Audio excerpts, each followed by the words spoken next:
अस्सलाम वालेकुम, कैसे हैं आप सब। उम्मीद है कि आप सब बिल्कुल ठीक ठाक होंगे। आज की वीडियो बहुत ज़्यादा यूज़फुल होने वाली है उनके लिए जो बिल्कुल नए हैं सिलाई करने वाले हैं। तो ऐसी टिप्स आपको मिलेंगी कि आपने अगर स्टिचिंग कभी नहीं की तब भी आप इजीली कर लेंगे। पहले मैं आपको कपड़ा शो करा रही हूँ किस तरीके से ये कपड़ा है, और ये जो कटिंग हुई हुई है इसके पीसेस मैंने एडजस्ट करके रखे हैं, तो ये पीसेस आगे पीछे हैं। तो देखिए, अगर आपके पास इंची टेप नहीं है या इससे पहले आपने कभी कभी कटिंग नहीं की तो आप इस तरीके से कर सकते हैं कि अपना जो भी ड्रेस है उसी के माप पे आप इस तरीके से अपना फ्रॉक या ड्रेस कटिंग कर सकते हैं। ये मेरे पास नाप है और इसके हिसाब से मैंने कटिंग करनी है, लेकिन इससे मुझे कम से कम 3 इंच तक बड़ा रखना है, तो मैं 4 उँगलियों की मदद से इसका नाप रखते हुए इसे कटिंग करूँगी। जो एक्स्ट्रा वाइट कपड़ा नज़र आ रहा है ये हमारा स्टिचिंग में जाएगा, यानी कि ये पीस यहाँ से हम जॉइंट करेंगे। तो इससे आगे करके हमने कमीज़ को एडजस्ट करना है। अब यहाँ से पीस देखें कटिंग में आ रहे हैं, तो यहाँ से हमारी सिलाई का जो पीस है हम कट कर लेंगे और इसे बिल्कुल इक्वल कर लेंगे। पहले हम इसे कटिंग करेंगे। मैंने ऊपर से भी कम से कम 1 इंच ज़्यादा रखा है, और अब यहाँ से बिल्कुल मैं पीस को सीधा कर लूँगी, कटिंग कर लूँगी यहाँ से, क्योंकि वहाँ से हमारा सेंटर में जा रहा है पीस, तो सीधा पीस एडजस्ट करना यानी कि जॉइंट करना इजी रहेगा। अगर आपके पास यहाँ से कपड़ा पूरा होगा तो आप यहाँ पर पीस जॉइंट नहीं करेंगे। मेरे पास आड़ा है, इस वजह से मैं जॉइंट करूँगी, और कम से कम मैं 2 उँगली का कपड़ा रखूँगी ताकि फिटिंग हमारी बन जाए। इस तरह से ये पीस जो मैंने ऊपर से कटिंग किया था ये हमारे स्लीव्स में यूज़ होगा, लेकिन ये काफ़ी बड़ा है तो इसमें से हम कटिंग कर लेंगे पीसेस। ये मैंने 1 बालिश और 4 उँगली रखा है, यानी कि कम से कम 10 इंच बनेगा। ये 6 उँगली बन रहा है, यानी कि ये 4 इंच तक बनेगा। तो अब ये जो 6 उँगली का मैंने कपड़ा रखा है इसे मैं कट कर लूँगी। इतना ही हमें चाहिए। देखिए, मैं आपको दोबारा से इंची टेप से ही बता रही हूँ कि जो इंची टेप से जो समझना चाहते हैं वो इस तरह समझ सकते हैं। अभी जो 4 इंच का जो कपड़ा है हम इसे कट करेंगे तो दोनों साइड पे ये 2-2 इंच आएगा, यानी कि हम 2-2 इंच के पीसेस कट कर लेंगे, और हमें इतने ही की ज़रूरत है। ये देखिए, इस तरह मैं फ़ोल्ड करूँगी तो ये हमारे पास 4 फोल्ड में आ जाएगा कपड़ा, और ये हमारे पीसों पे इस तरह से जॉइंट हो जाएगा। जो वाइट वाला हिस्सा ये हम सारा स्टिचिंग में रखेंगे, इस तरह से ये पार्ट हमारा नज़र नहीं आएगा, और ये सारे पीसेस वहाँ पर आएंगे जैसे कि फ़िटिंग की सिलाई में, तो ये पीसेस वैसे भी नज़र नहीं आने। तो देखें इस तरह से, बस ये कपड़ा ज़्यादा फिट ना हो इस वजह से हम यहाँ पर पीसेस जॉइंट कर रहे हैं, और ये हम वहाँ तक रखेंगे जहाँ तक हमारी शोल्डर की स्टिचिंग है। ऊपर तक हम नहीं रख रहे क्योंकि हमारे कंधों ने कटिंग में आना है, यानी कि शोल्डर की कटिंग होनी है। अब देखिए, शोल्डर की कटिंग हम किस तरीके से करेंगे। बिल्कुल अच्छे से आप कपड़े को एडजस्ट कर लें, यानी कि बिल्कुल सही कर लें, और उसके नाप के हिसाब से इस तरह से एडजस्ट करते हुए इसे रखते जाएं, और इसका निशान हम लगा लेंगे। पहले हम बिल्कुल साथ मिलाकर निशान लगाएंगे, उसके बाद हम स्टिचिंग का मार्जिन रखते हुए निशान लगाएंगे। ये देखिए, मैं कपड़े को पहले देख रही हूँ, और मैंने यहाँ से वीडियो बिल्कुल स्लो कर ली ताकि आपको अच्छे से समझ आ जाए। ये मैं बिल्कुल बराबर बराबर से निशान लगा रही हूँ। इसी तरह से आप बराबर से निशान लगाएंगे। अगर आप पहली बार भी बना रहे हैं तब भी आप आराम से ईज़िली बना सकते हैं, यानी कि ट्राई कर सकते हैं, और इंशाल्लाह बिल्कुल ज़बरदस्त बनेगा। ये देखिए, अब मैंने बिल्कुल पहले बराबर निशान लगाया, उसके बाद में ये जो मेरा स्टिचिंग में आएगा उसके लिए मैं एक्स्ट्रा कपड़ा रख रही हूँ। इस तरह जब हम ये स्टिच कर लेंगे तो हमारा ये पूरा कंप्लीट आएगा। ये देखिए इस तरह से, और ऊपर से हमने तिरछा कट करना है वो मैं बाद में कट करूँगी। ये पहले मैं इसके शोल्डर्स यूँ कट कर लूँगी इस तरह से। अब यहाँ से जो ये आड़ा कपड़ा है आपको दिख रहा है, इसे हमने बैलेंस करना है। ये देखिए, ये हमारा फिटिंग में आ रहा है। ये मैं कट नहीं करूँ क्योंकि हमने पीसों को जॉइंट करना है, उसके बाद हम इसकी कटिंग करेंगे, या फिर स्टिचिंग में इसको पूरा कर लेंगे। और ये जो बाकी का आड़ा तिरछा कपड़ा है इसको हम यहाँ से इसको बिल्कुल बैलेंस करके कट कर लेंगे, लेकिन इसको कटिंग करने का तरीका थोड़ा सा अलग होगा। जो नीचे जो ये चौरस सी पीस आ रहा है इसको हमने अंदर की तरफ कट करना है। पहले ऊपर से ये जो गोलाई वाला पीस है इसको हमने सीधा कट करना है, और उसके बाद ये अंदर की साइड कट करेंगे इस तरह से। ये सारा अंदर की साइड से कट करेंगे, और ये हमारा यहाँ से फ्रिल बन जाएगा। यहाँ से हम इसको थोड़ी सी गुलाई दे देंगे, क्योंकि फ़्रॉक है तो फ़्रॉक को नीचे से आप लाज़मी गुलाई दें, कम से कम 1 से हाफ़ इंच तक। यानी कि अगर आपको 1 से हाफ़ इंच समझ नहीं आ रहा तो 1 से 1.5 उँगली तक आप इसको नीचे से कट कर लेंगे। ये हमारे इस तरीके से शर्ट की कटिंग हो गई पूरी। अब स्लीव्स की कटिंग करेंगे हम। ये स्लीव्स जिस तरीके से भी आपने रखे हुए, ये 4 पीस पूरे बराबर होंगे, इनको बिल्कुल आपने सही रख लेना है, और इस तरीके से आप नाप लेंगे। ये देख रहे हैं मैंने उँगलियों को किस तरीके से मोड़ा है थोड़ा सा, और ये टोटल बने तो ये 6 इंच और 10 इंच इसकी लेंथ बन रही है। और यहाँ से आप हल्की सी गुलाई दे दें बिल्कुल इस तरीके से। अगर आपको समझ ना आए तो आप चॉक से पहले निशान लगा लें, और उसके बाद इस तरीके से कटिंग कर लें। ये देखें इस तरह, जो वाइट वाला हिस्सा है वो सारा स्टिचिंग में आएगा, और इस तरह से हमारे स्लीव्स कंप्लीट हो जाएंगे। इस तरह से कोई भी कटिंग कर सकता है, जिसे सिलाई नहीं भी आता वो भी बना सकता है। बिल्कुल आसान है। पहली बार आपको थोड़ा सा मुश्किल लग रहा होगा, लेकिन आप जब एक बार ट्राई करेंगे तो आपको काफ़ी आसान लगेगा ये इस तरीके से। अब ये देखिए, जो मैंने शलवार का नाप लेना है, 6.5 साल की बच्ची है, और उसका मैंने कम से कम 3 बालिश तक इसकी मैंने ट्राउज़र का नाप रखना है, लेकिन ट्राउज़र का नाप मेरे पास नहीं है तो मैं आपको ऐसे ही कटिंग करके दिखा रही हूँ कि अगर आपके पास नाप नहीं है तो आप इस तरह कटिंग कर सकते हैं। अदरवाइज़ अगर आपके पास ट्राउज़र है तो उसे रख कर कटिंग करना काफ़ी ज़्यादा आसान हो जाता है। तो ये देखिए, ये ऊपर एक जॉइंट आ जाएगा इस तरह से, जहाँ में हमने इलास्टिक वगैरह ऐड करना होगा वहाँ पर आ जाएगा। अभी जो नीचे वाले जो पीस हैं ये बिल्कुल बराबर नहीं है, तो इन्हें भी हमें बराबर करना होगा।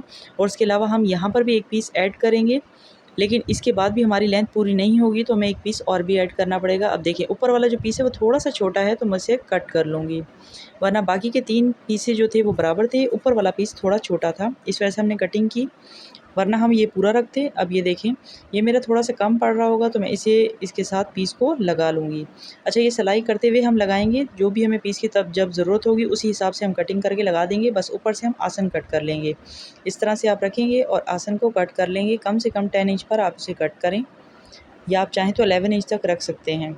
इस तरह से 10 इंच पे आप निशान लगाएँ, हल्का-सा बस राउंड लगा दें, हल्का-सा, मतलब 1 या 1.5 इंच का नाप रख लें। 1 या 1.5 इंच का नहीं रख सकते तो 1 उँगली की कटिंग भी कर सकते हैं, डिपेंड करता है कपड़ा कितना है। अगर आपके पास कपड़ा कम है तो आप कटिंग यहाँ से ना भी करें तो भी कोई मसला नहीं होगा, लेकिन अगर आप इस तरीके से गोलाई वाली कटिंग कर लेते हैं तो फिर ट्राउज़र में जो है खिंचाव पैदा नहीं होता और स्टिचिंग मज़बूत रहती है।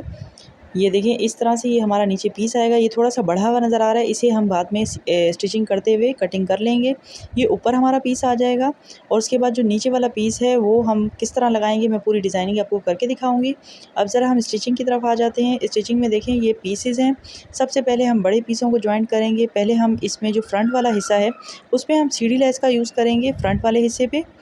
इसमें ग्रीन कलर आ रहा था, इस वजह से मैंने ग्रीन कलर की इसमें सीढ़ी लेस यूज़ की है। और जो है बैक साइड है उसे मैं सिंपल ही मैंने स्टिच कर लिया इस तरह से।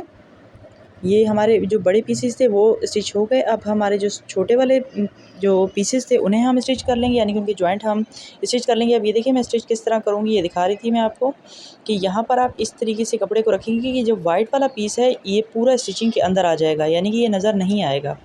इस तरह से हमने स्टिच करना है। अब ये मैंने स्टिचेस कर लिए हैं। अब आपको मैं दिखा रही हूँ कि यहाँ पर हमने ये पीसेस जॉइंट करने हैं। पहले मैं जॉइंट करूँगी फिर आपको तरीका दिखाऊँगी। ये देखिए, मैंने इन पे स्टिचेस लगाए हुए हैं, तो नीचे से हम छोड़ देंगे और ऊपर का कपड़ा मोड़कर इसे ऊपर से एक सिलाई लगाते हुए जाएँगे ताकि ये मज़बूत हो जाए। ऊपर से मैंने ये जो शोल्डर कट वहाँ पर नहीं किए थे पहले कटिंग करते हुए, अब इन्हें मैंने कटिंग कर ली और इसे आप 1 उँगली रखते हुए कटिंग कर लें। अगर आप कटिंग नहीं भी करेंगे तब भी, आप अगर फ़र्स्ट टाइम बना रहे हैं तो कोई मसला नहीं है, वरना आप कटिंग कर लें। अब नेक के लिए मैं आपको तरीका बता रही हूँ। कम से कम आप 4 उँगली का निशान लगाएँगे। ये देखें, 4 इंच की डेप्थ देंगे, 4 ही इंच की आप चौड़ाई रखेंगे। अगर आपने वी गला बनाना है तब भी आप इसी तरह रख सकते हैं, या फिर दूसरा तरीका इसका ये है कि आप जिस नेक पे बना रहे हैं उस नेक को इस तरह से एडजस्ट करते हुए रखें और फिर उसका निशान लगाकर कटिंग कर लें। ये भी वही तरीका है, देखिए नाप बिल्कुल सेम आया था। फिर भी अगर आपको इंची टेप से करना है तो आप जो है इसकी विड्थ रखेंगे 3 इंच तक और इसकी विड्थ रखेंगे 3 इंच से 4 इंच तक रख सकते हैं। और अगर आपको सिंपल इस तरीके से अगर इंची टेप का समझ नहीं आता तो आप 4 फिंगर का हिसाब भी कर सकते हैं, यानी कि चौड़ाई भी 4 उँगली रखें और 4 उँगली ही इसकी डेप्थ रखें इस तरह से। अब हम बैक के नेक को कट कर रहे हैं, फ्रंट का हमारा कट हो गया। अब बैक के लिए तो ईज़ी यही है कि जो फ्रंट का आपने कटिंग किया था उसी को आप निशान लगा के इस तरीके से पहले जिस तरह का कटिंग हुई हुई है उसी तरह का निशान लगा लें, उसके बाद थोड़ा-सा कम कर लें। ये देखिए 4 उँगली थी तो हम बैक साइड का 3 उँगली तक रखेंगे, अगर आपने इसमें कट डालना है तो। लेकिन मैं पूरा ही बराबर रख रही हूँ ताकि जो है सर डालने में मुश्किल ना हो और हमें इसमें पीछे से प्लेकेट भी बनाना ना पड़े। अगर आप बिल्कुल इक्वल रखेंगे तो आपको प्लेकेट बनाने की ज़रूरत नहीं पड़ेगी। और आप क्योंकि नए हैं तो मैं यही सजेस्ट करूँगी कि आप सेम ही गला रखें ताकि आपको ब्लैकेट ना बनाना पड़े। ये बैक साइड का नेक भी मैंने कट कर लिया सेम तरीके से। अब ये हमारा बैक साइड से भी कट हो गया और फ्रंट साइड से भी। इस तरीके से आप पहले शोल्डर की स्टिचिंग कर लें। उसके बाद मैं नेक का आपको बहुत ही ईज़ी तरीका बताने वाली हूँ कि अगर आपने कोई पाइपिंग वगैरह कभी कुछ नहीं लगाया तो बस आप सिंपली इस तरीके से हल्का बारीक-बारीक मोड़ते जाएँ और उसके ऊपर स्टिचिंग करते जाएँ। सबसे ईज़ी स्टिचिंग यही है, वरना आपको पाइपिंग लगानी आती है तो ईज़िली आप पाइपिंग लगा सकते हैं, वरना ऊपर पट्टी लगाकर उसे मोड़ सकते हैं बैक साइड पे, वो भी बहुत आसान तरीका है पट्टी लगाकर मोड़ना। नहीं तो आप अगर बिल्कुल ही नए हैं तो आप इस तरीके से नेक को मोड़ते जाएँ बारीक-बारीक, तो आपका पूरा नेक रेडी हो जाएगा। ये सबसे ईज़ी तरीका है। इस तरह से ये मैं पूरा नेक फ्रंट और बैक का रेडी कर लूँगी और एक साथ पूरी स्टिचिंग कर लूँगी। ये देखिए, मैंने आगे पीछे से पूरी स्टिचिंग कर ली, बिल्कुल नीटनेस से ये स्टिचिंग हो गई। वरना आप चाहें तो इस तरीके से लेस लगा सकते हैं, लेकिन लेस का पीस मेरे पास बहुत छोटा है तो इस वजह से मैं नेक पे यहाँ पर गोलाई से यूज़ नहीं कर रही। तो अब ये पहले हम लोग ये जो नीचे से फ्रिल बनानी है उसे रेडी कर लेते हैं। आप चाहें तो छोटी छोटी प्लेट्स इस तरह बनाकर यहाँ पर ये जो पीस है इसके साथ हमने ज्वाइंट करना है। तो पीस किस तरह ज्वाइंट करेंगे, इस तरह से ऊपर रखते हुए इसकी पहले हमने प्लेट्स बना लेनी है। उसके बाद इस तरीके से ज्वाइंट कर लेना है, या ऊपर रख कर भी आप डायरेक्ट प्लेट्स बना सकते हैं। लेकिन बेहतर तरीका ये है कि मैंने जिस तरीके से ये सिलाई लगाई है, बड़े टांके से सिलाई लगानी है और उसके बाद धागा खींच लेना है। तो जितना आपको कपड़ा रिक्वायरमेंट हो उतना आप रख कर बाकी सारी फ्रिल बना लें। इस तरह से मैं पहले नाप भी इसमें बीच बीच में करूँगी ताकि ये इक्वल आए मेरे इसके, जितना मुझे नीड है। ये देखिए मैंने ये इसमें चेक किया, मुझे और ज़रूरत पड़ी मैंने और इसमें चुनट्स डाल दी। अब इस तरह से रख कर हम स्टिचिंग कर लेंगे। चारों साइडों पे मैं इसी तरह से स्टिच कर लूँगी। ये देखिए मैंने स्टिचिंग कर ली। उसके बाद हमने इसके ऊपर जो लेस का पीस है वो जॉइंट कर लें। अगर आपके पास हो तो आप दोनों तरफ भी लगा सकते हैं। और उसके बाद ये देखिए इस तरह से ये लेस है, लेस का थोड़ा साइडों से ये जगह निकली थी, इसे आपने पहले कट करना है और मोड़ कर फिर यहाँ पर हमने स्टिच करना होगा। लेकिन पहले उससे पहले हम इसके स्लीव्स रेडी करेंगे। स्लीव्स के सारे स्टिचेस हमने लगाने हैं, तो पहले हम उसे रेडी कर लेते हैं। ये जो इसके जॉइंट्स है पहले हम इसे स्टिच कर लेंगे। ये दोनों पीसों को इस तरह मिलाकर ये वाइट पार्ट पूरा हमने अंदर की तरफ सिलाई में ले लेना है। इस तरह ये देखें अब वाइट पार्ट नज़र बिल्कुल भी नहीं आ रहा। ये दोनों मैंने स्लीव स्टिच कर लिए और नीचे से भी हम बिल्कुल बारीक सा मोड़ लेंगे इसको इस तरह से। उसके बाद हमने इसके स्लीव्स अटैच करने हैं। ये देखें इस तरह से हम शोल्डर पे रखते हुए सेंटर का मार्क करके, या यहाँ पर आप सेंटर में पिन लगाकर आप फिर दोनों साइडों से स्टिचेस लगा लें। ये देखिए मैंने स्लीव्स लगा ली। अब हम इसकी फ़िटिंग की सिलाई रखेंगे। इस तरह से आप इसे बिल्कुल इक्वली रखते हुए स्टिचिंग की सिलाई लगाएंगे। ये मैं पहले बिल्कुल बराबर करके अच्छे से सही तरीके से रखूँगी कपड़े को। उसके बाद हम इसकी सिलाई इस तरह से लगाएंगे। ये देखें पूरी नीचे तक हमने इसे बंद करना है। ये देखें मेरी सिलाई लग गई, मैंने फ़िटिंग की पूरी सिलाई इसकी कर ली। अब हमने क्या करना है, नीचे से बिल्कुल बारीक सा इसको मोड़ लेना है। आप चाहें तो यहाँ पर पीको भी करवा सकते हैं, लेस है तो लेस भी लगा सकते हैं। मेरे पास लेस का बहुत छोटा सा पीस मैच हुआ था तो मैंने वही यूज़ किया है। आप चाहें तो ये पूरा पीस पीछे तक लगाएं ताकि जो है खूबसूरती मज़ीद इजाफा हो, लेकिन मेरे पास लेस कम है इस वजह से मैंने दो तरफ लगाया। बाकी की लुक मैं बाद में दिखाऊंगी। अब हम आ जाते हैं ट्राउज़र की तरफ। अच्छा, आपको लग रहा होगा कि ट्राउज़र में तो इतने पीसेज़ हैं, ये कितना अजीब सा लगेगा, लेकिन बनने के बाद ये बहुत ही ज़्यादा खूबसूरत बनेगा। बिल्कुल भी ये पीसेज़ नज़र नहीं आएंगे। पहले हम इसकी कटिंग सही कर लेते हैं। ये पहले मैंने निशान लगा लिया, उसके बाद मैं कटिंग करूँगी। अच्छा, ख्याल रहे जो ऊपर वाले पीसेज़ हैं उसमें जॉइंट नहीं है, जो बाकी के नीचे के पीसेज़ हैं उनमें काफ़ी सारे जॉइंट्स आ रहे हैं, तो बाद में मैं इनमें चेंजिंग कर लूँगी। ये देखिए मैं जॉइंट्स दिखा रही हूँ कि ये जो पीसेज़ हैं इन्हें हम एज़ अ फ्रिल यूज़ करेंगे। इस तरह से ये देखें एक पीस, ये हमारे पास ये 4 पीसेज़ हैं। उसके बाद ये छोटे-छोटे पीस भी हैं हमारे, हम इसे भी मिला लेंगे। जब हम इसे मिलाएंगे तो ये काफ़ी बड़ा फ्रिल सा बन जाएगा, और जो आड़े तिरछे पीस है उसे हम कटिंग करके सीधा कर लेंगे इस तरह से। अब ये देखिए ये जो हमारे शलवार का जो पीसेज़ हैं, दो साइडें हैं दोनों तरफ। अगर आपके पास सीढ़ी लेस है तो यहाँ पर आप सीढ़ी लेस लगा सकते हैं। फिर उसके बाद बीच में से आप सिलाई लगाएं और फिर ये ऊपर से ये देखिए पूरा बिल्कुल बराबर पीस है। इसी पीस को मैं नीचे यूज़ कर लूँगी, जबकि मैं यहाँ पर इस तरफ दिखा रही थी और बाद में मैंने ये क्यों यूज़ किया मैं आपको बताऊँगी। और ये सेंटर में ये पीसेज़ आएंगे हमारे, और ये नीचे जो मैंने फ्रिल रेडी करनी है ये, तो ये फ्रिल वाले जो पीसेज़ हैं मैं इनको ऊपर लगा लूँगी। और ये जो पीसेज़ हैं मेरे को कमीज़ के साथ के जो मिले, इनको हम कटिंग करके ऊपर लगा लेंगे। अब ये पूरे ओवरऑल ड्रेस की लुक इस तरीके से आ रही है कि वो जो पीस बचा था लेस का, ये जो छोटा सा पीस का लेस था, इसे मैंने नेक पर यूज़ कर लिया इस तरह से, और ये बिल्कुल ऊपर से नहीं आया, बीच में से यहाँ से करके मैंने लगाया है। उसके बाद मैंने इस पे बटन भी अटैच कर दिए इस तरह से, और बीच में छोटा सा कट रख दिया मैंने। इसमें से जो सीढ़ी लेस थी उसे मैंने कट कर लिया। इसमें से धागे नहीं निकलेंगे इसलिए कोई मसला नहीं होगा। तो इस तरह से ये ड्रेस की पूरी ओवरऑल लुक थी। अब ये मैं शलवार का आपको बता दूँ, ये देखिए जो पीसेस वाला जो था उसे मैंने ऊपर की तरफ कर लिया, और ये जो बिल्कुल सीधा पीस था इसे मैंने नीचे की तरफ रख दिया। ये देखिए जो छोटे छोटे आपको पीस नज़र आ रहे थे उनको मैंने ऊपर रख लिया क्योंकि वो लास्टिक वाली जगह में आ जाएंगे। और ये देखिए ये जो पीस था ये मैंने ऊपर लगा लिया, जॉइंट छुप गया, और ये यहाँ पर मैंने सीढ़ी लेस लगा ली। इस तरह से देखिए पहले कितने जॉइंट्स नज़र आ रहे थे, लेकिन अब ऐसा लग रहा है कि हमने कोई डिज़ाइनिंग की है।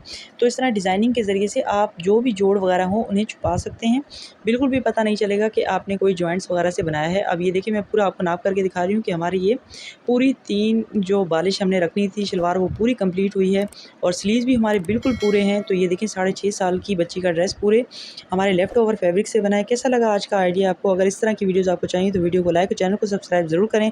मिलते किसी न्यू आइडिया के साथ, तब तक अपना ख्याल रखिएगा। अल्लाह हाफ़िज़।